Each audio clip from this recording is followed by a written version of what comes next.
थियो। त्यो India today कन्क्लेभमा जम्मा 10 वटा सेसन भयो। हेर्दै थियो जम्मा जम्मी त्यो 10 वटा सेसनमा चाहिँ 55 खेप तपाईले सही सुन्नुहुँदैछ 55 टाइम्स चाहिँ अर्ग्यानिक फार्मिङ भनेर मात्रै त्यहाँनिर उच्चारण गरेको छ। नमस्कार।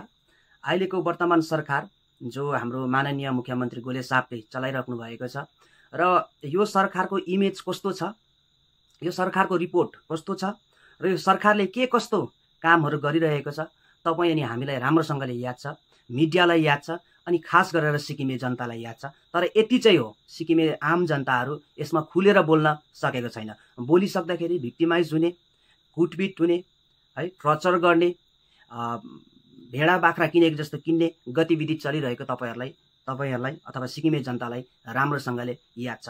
अब सिक्किममा उहाँहरूको इमेज कस्तो छ त्यो इमेज देखाइसक्नु नसक्ने खालको स्थिति भएर अस्ति 22 मे 2025 को दिन 2-3 दिन अगाडि उहाँहरूले पैसा तिरेर, तपाईले सही सुन्नुहुँदैछ, पैसा तिरिकिन दिल्लीमा गएर इन्डिया टुडे कन्क्लेभ गर्नुभयो। त्यसको बहाना चाहिँ के गर्यो भन्दाखेरि चाहिँ 50 वर्ष भारतमा सिक्किम गाभिएको अवसरमा यसको हर्ष उल्लास मनाउन हामी तत्पर छौँ भनेर सिक्किम सरकारले पैसा तिरेर तल गएको थियो। दिल्लीमा गएर उहाँहरूले इन्डिया टुडेमा कन्क्लेभ गरेको थियो। हामी भारतको नागरिक हौँ, हामीलाई भारतको नागरिक हुनुमा हामी गर्व गर्छौँ। तर त्यो त्यहाँनिर पैसा तिरेर त्यो जुन चाहिँ उहाँहरूले प्रोग्राम गरे त्यो प्रोग्राम पनि कस्तो भयो भन्दाखेरि हात्ती आयो फुस्छ भनेको जस्तो निकै ठुलो एडभर्टिजमेन्टहरू भयो। तर अब त्यसमा हामीले सोचेका थियौँ कि अब सिक्किमले है 50 वर्ष स्टेटहुड मनाइरहेको छ, माननीय प्रधानमन्त्रीज्यू पनि सिक्किममा भ्रमण गर्नुहुँदैछ र के नै ठुलो तीर मार्छ होला भनेर हामीले आशा गरेका थियौँ। केही भिजन डकुमेन्ट्सहरू त्यहाँनिर प्रस्तुत गरिन्छ होला भनेर हामीले सोचेका थियौँ। सिक्किमको जनताको लागि हित अनि कल्याणकारी दूरदर्शिता राखेर एउटा प्रोग्रामहरू, दीर्घम्यादी सोचहरू, दीर्घम्यादी योजनाहरू त्यहाँनिर प्रस्तुत गरिन्छ होला भनेर हामीले सोचेका थियौँ। मैले अघि भनेको जस्तै तर त्यस्तो भएन। हात्ती आयो फुस्छ भनेको जस्तो त्यसमा भएको तपाईँहरूले देख्नुभयो। तपाईहरूलाई भन्न चाहन्छु त्यो जुन चाहिँ इन्डिया टुडे कन्क्लेभ थियो त्यो इन्डिया टुडे कन्क्लेभमा जम्मा 10 वटा सेसन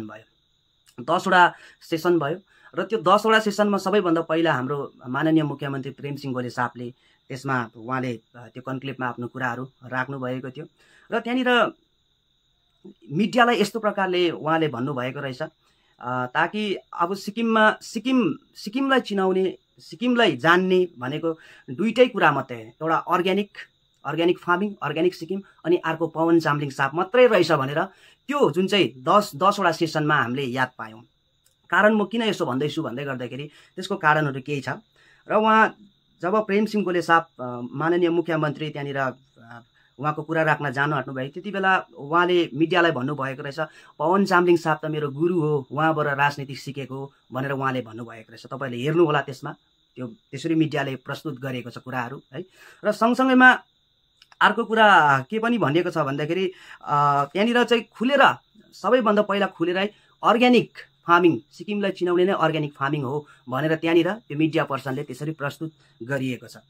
र अर्को कुरा त्यसमा के पनि भनेको छ भन्दाखेरि अर्ग्यानिक फार्मिङलाई लिएर सिक्किमले future policy gold award united नेसनबाट, संयुक्त राष्ट्रबाट थापेको र यो फ्युचर पोलिसी गोल्ड अवार्ड चाहिँ पवन चामलिङ साहबले थापेको र पवन चामलिङ साहबले त्यो थाप्दाखेरि यो चाहिँ अस्कर जो चाहिँ चलचित्र क्षेत्रको उत्कृष्ट, सबैभन्दा उत्कृष्ट एउटा पुरस्कार हो, त्यो उत्कृष्ट पुरस्कार सरह त्यो अवार्ड हो जो अर्ग्यानिकमा चाहिँ future policy gold award Pawan Chamling साहबले थापेको थियो भनेर त्यसरी ओपनिङ गरिएको थियो।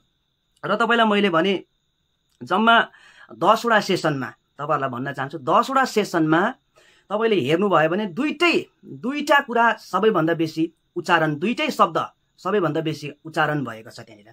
एउटा के हो भन्दाखेरि सिक्किम त उच्चारण भएकै छ है, सिक्किम उच्चारण गरेको छ र त्यो होल एन्टायर सेसनमा तपाईँले हेर्नुभयो भने जति पनि स्पिकर थिए, मुख्यमन्त्रीदेखि लिएर त्यहाँ एङ्करिङ गर्नेहरू भए, मन्त्रीहरू भए होइन, त्यहाँनिर कतिजना सिक्किम सरकारको कर्मचारीहरू थिए है, त्यहाँनिर स्पोर्ट पर्सनालिटीहरू थिए र त्यस्ता तमाम जति पनि गेस्टहरूले त्यो 10 वटा सेसनमा उहाँहरूले आफ्नो कुरा राख्यो। त्यति बेला उठेको अर्को शब्द, सिक्किम त उठ्यो, अर्को शब्द उठेको चाहिँ अर्ग्यानिक फार्मिङ। जो पनि आउँछ अर्ग्यानिक फार्मिङ, जो पनि आउँछ अर्ग्यानिक फार्मिङ, अर्को गेस्ट आउँछ अर्ग्यानिक फार्मिङ। र त्यसरी नै मैले त्यहाँ हेर्दै थिएँ जम्मा जम्मी त्यो 10 वटा सेसनमा चाहिँ 55 खेप तपाईँले सही सुन्नुहुँदैछ, 55 टाइम्स चाहिँ अर्ग्यानिक फार्मिङ भनेर मात्रै त्यहाँनिर उच्चारण गरेको छ।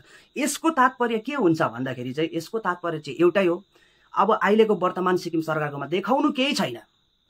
तल तपाईँको नेसनल मिडियामा है, नेसनल लेभलमा पनि गएर देखाउनु उहाँहरूको केही छैन। उहाँहरूले देखाउनु भनेको खालि एसडिएफ पार्टी अनि पवन चामलिङ साहबले 2019 भन्दा अगाडि 25 वर्षको अवधिमा गरेको उपलब्धिहरू मात्रै उहाँहरूले देखाउनु सक्नुभयो। र यो एउटा कुरा त ताज्जुब लाग्दो के पनि रहेछ भन्दाखेरि चाहिँ नेसनलमा जति पनि तपाईँको मिडिया पर्सनहरू छ, पत्रकारहरू छ, उहाँहरूले जानेको पनि सिक्किमको विषयमा चाहिँ एउटै कुरा रहेछ, त्यो चाहिँ अर्ग्यानिक फार्मिङ रहेछ।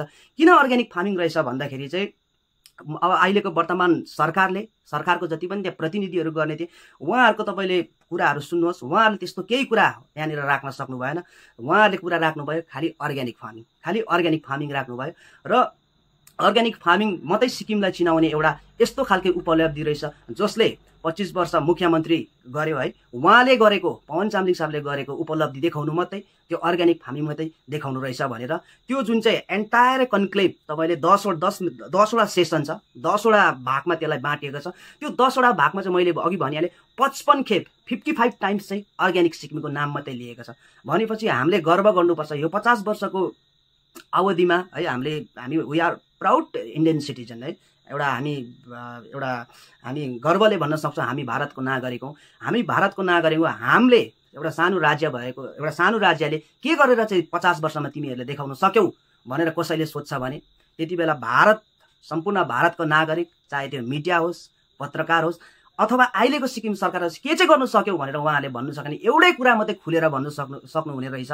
जस्तै त्यो कन्क्लेभमा भनिएको छ, अर्ग्यानिक, हामीले वर्ल्डको सबैभन्दा पहिलो फुल्ली अर्ग्यानिक के भन्छ एउटा अर्ग्यानिक फार्मिङ सिक्किममा थाल्यो, त्यो पवन चामलिङ साहबले थाल्यो भनेर हामीले गर्वले भन्नु सक्ने रहेछौँ। सिक्किममा अरू कुरा देखाउने केही छैन रहेछ। किन हामी विभिन्न धर्म मान्नेहरूलाई याद छ कि भगवानको नामलाई बार लियो भने, जस्तै राम भनियो भने है, क्रिस्चियनिटीमा हेऱ्यो भने हालेलुया भन्ने गर्छ है, तपाईँको प्रभु येशू ख्रिस्टको नामहरू लिने गर्छ। बुद्धिज्ममा हेऱ्यौँ भने त्यहाँनिर ओम मानी पेमेको त्यो जुन चाहिँ मन्त्रलाई चाहिँ बार रिपिट गर्न सकिन्छ, ताकि मोक्ष पाइन्छ होला है, जीवन आनन्दित हुन्छ होला, खुसी मिल्छ होला, परिवारमा सुख शान्ति आउँछ होला भनेर है। त्यस्तै प्रकारले हाम्रो मुस्लिम धर्म मान्नेहरूले है, उहाँहरूले अल्लाहु अकबर भन्ने गर्छ होइन। र त्यस्ता विभिन्न खालके नामहरू, भगवानको नामहरू लिन्छ ताकि हामी मोक्ष पाइन्छ होला, यो जुनी राम्रो हुन्छ होला, मरेर गएर राम्रो जग्गामा पुगिन्छ होला भनेर हामीले त्यसरी नाम लिन्छ। र त्यो जुन चाहिँ इन्डिया टुडे कन्क्लेभमा जुन चाहिँ त्यो 10वटा सेसन भएको थियो, त्यहाँनिर हामीले के देख्यौँ भन्दाखेरि कि अब सिक्किमलाई बचाउने हो भने चाहिँ खालि एउटै नामले मात्रै बचाउन सकिने रहेछ। जुन चाहिँ एसडिएफ पार्टीले गरेको थियो, जो चाहिँ पवन चामलिङ साहबले गरेको थियो, त्यो चाहिँ के रहेछ भन्दाखेरि चाहिँ अर्ग्यानिक सिक्किम, त्यो चाहिँ के रहेछ भन्दाखेरि अर्ग्यानिक फार्मिङ। जसरी मैले अघि भने भगवानको नाम लिँदाखेरि चाहिँ मोक्ष पाइन्छ होला, साल्भेसन पाइन्छ होला है, यो जुनी राम्रो हुन्छ होला, परिवारमा सुख शान्ति आउँछ होला भनेर जसरी हामीले नाम लिन्छौँ, त्यसरी नै त्यहाँ भएको विभिन्न स्पिकर, चाहे त्यो मुख्यमन्त्री होस्, एमपीहरू होस्, सरकारको अरू प्रतिनिधिहरू होस्, उहाँहरूले राग अलापेको, उहाँहरूले माला जापेको जस्तै एउटै मात्रै नाम लिँदै थियो, त्यो चाहिँ अर्ग्यानिक सिक्किम हो। त्यो अर्ग्यानिक सिक्किमको नाम चाहिँ त्यो नेसनल लेभलमा, राष्ट्रिय स्तरमा लियौँ भने हाम्रो अलिकति भए पनि टुप्पी बाँच्छ होला, हामी चुर्लोमै डुब्दैनौँ होला भनेर चाहिँ उहाँहरूले नाम लिएको तपाईँहरूले देख्नुभयो। र हेर्नुहोस्, मैले त्यसरी तपाईँहरूलाई भने 55 खेप चाहिँ अहिलेको त्यो जुन चाहिँ 55 खेप चाहिँ यो तपाईँको 10वटा सेसनमा चाहिँ अर्ग्यानिक सिक्किमको नाम उठिएको छ, अर्ग्यानिक सिक्किम भनेर उठिएको छ। र जतिले पनि मलाई हेर्नुहुँदैछ तपाईँहरूलाई याद छ, जब एसकेएम पार्टी विपक्षमा थियो, उहाँहरू विपक्षमा हुँदाखेरि सिक्किमको अर्ग्यानिक जो एसडिएफ पार्टी अनि पवन चामलिङ साहबको एउटा भिजनले गर्दाखेरि अर्ग्यानिक हुन गयो, त्यति बेला अहिलेको सरकार जो विपक्षीमा थियो उहाँहरूले चाहिँ यसको भरपुर विरोध गर्नुभयो। उहाँहरूले यहाँसम्म पनि भन्न भ्याउनु भयो कि जुन चाहिँ फ्युचर पोलिसी गोल्ड अवार्ड छ, जुन अस्करको लेभलको बराबर छ, एउटा उत्कृष्ट संयुक्त राष्ट्र युएनओबाट दिएको जुन चाहिँ अवार्ड छ, त्यो अवार्ड पनि किनेको हो भनेर त्यसरी फतुर अहिलेको वर्तमान सरकारले त्यति बेला विपक्षीमा हुँदा लाए। हेर्नुहोस् है, अब उहाँहरूले यहाँसम्म पनि भन्नुभयो हामी सरकारमा आइसकेपछि, एसकेएम पार्टी सरकारमा आयो भने चाहिँ जति पनि कृषि गर्ने कृषकहरू छन्, फार्मरहरू छन् सिक्किममा, उहाँहरूको लागि हामी अप्सन राखिदिन्छौँ, उहाँहरूको लागि हामी विकल्प राखिदिन्छौँ कि उहाँहरूले चाह्यो भने अर्ग्यानिक खेती पनि गर्न सक्छन्, जैविक खेती पनि गर्न सक्छन्, इनअर्ग्यानिक है फर्टिलाइजर केमिकल है पेस्टिसाइडहरू युज गरेर पनि उहाँहरूले त्यो प्रकारले पनि गर्न सक्छ भनेर उहाँहरूले भन्नुभएको थियो घोषणामा। हेर्नुहोस् है, उहाँहरूले त्यसरी भन्नुभएको थियो विपक्षमा। तर अहिले उहाँहरूको के हो भन्दाखेरि दिल्लीमा गयो भने अर्ग्यानिक अर्ग्यानिक अर्ग्यानिक भयो, यता भन्छ, तर यता आइसकेपछि फेरि त्यो कामलाई बढाउतरी दिँदैन।